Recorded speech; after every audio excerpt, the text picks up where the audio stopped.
অনেকে মনে করেন শান্ত সৌম্য চেহারার আড়ালে বোধহয় কোনো ঝড় থাকে না, কিন্তু আমার জীবনের গল্পটা একটু ভিন্ন।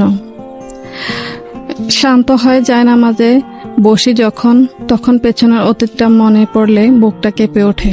শহরের এক অন্ধকার গলি থেকে যখন আমি কোনো মতে পালিয়ে এসেছিলাম, তখন আমার চেনা বলতে এই পৃথিবীতে কেউ ছিল না। সমাজ আমাকে যে কলঙ্কের দাগ দিয়েছিল তা নিয়ে সাধারণ মানুষের মাঝে মাথা উঁচু করে দাঁড়ানোর সাহস আমার ছিল না। সবাই যখন আমার অতীত জেনে মুখ ফিরিয়ে নিচ্ছিল, তখন তীব্র এক মানসিক যন্ত্রণায় আমি শেষ হয়ে যাচ্ছিলাম।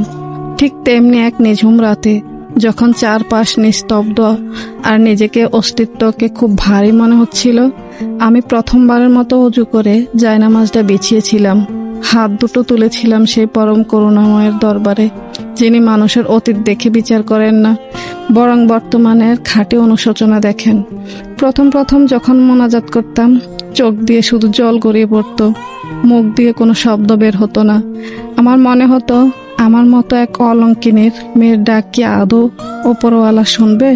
কিন্তু অদ্ভুতভাবে প্রতিবার সেজদা থেকে ওঠার পর মনের ভিতরে সেই তীব্র অশান্তি আর গ্লানিটা কেমন যেন হালকা হয়ে যেত। আমি অনুভব করতে পারলাম, দুনিয়ার মানুষ যখন মুখ ফিরিয়ে নিলেও একজন আছেন যিনি কখনোই বান্দাকে ফিরিয়ে দেন না। ধীরে ধীরে আমি নিজেকে নতুন করে গড়তে শুরু করি। ছোট একটা সেলাইয়ের কাজ আর নিজের চেষ্টায় আজ আমি স্বাবলম্বী। সমাজের মানুষ যারা একসময় বাঁকা চোখে তাকাতো, আজ তারা আমার আত্মবিশ্বাস দেখে সম্মান করতে বাধ্য হয়। আজও প্রতি রাতে যখন আমি জায়নামাজে বসি, আমার চোখের জল আর কষ্টের অশ্রু নয়, বরং তা কৃতজ্ঞতার অশ্রু হয়ে ঝরে পড়ে। এই হিজাব আর জায়নামাজ শুধু আমার ধর্মীয় পরিচয় নয়, এটি আমার অন্ধকার অতীত থেকে আলোতে ফিরে আসার এবং নিজের আত্মসম্মান ফিরে পাওয়ার সবচেয়ে বড় আশ্রয়।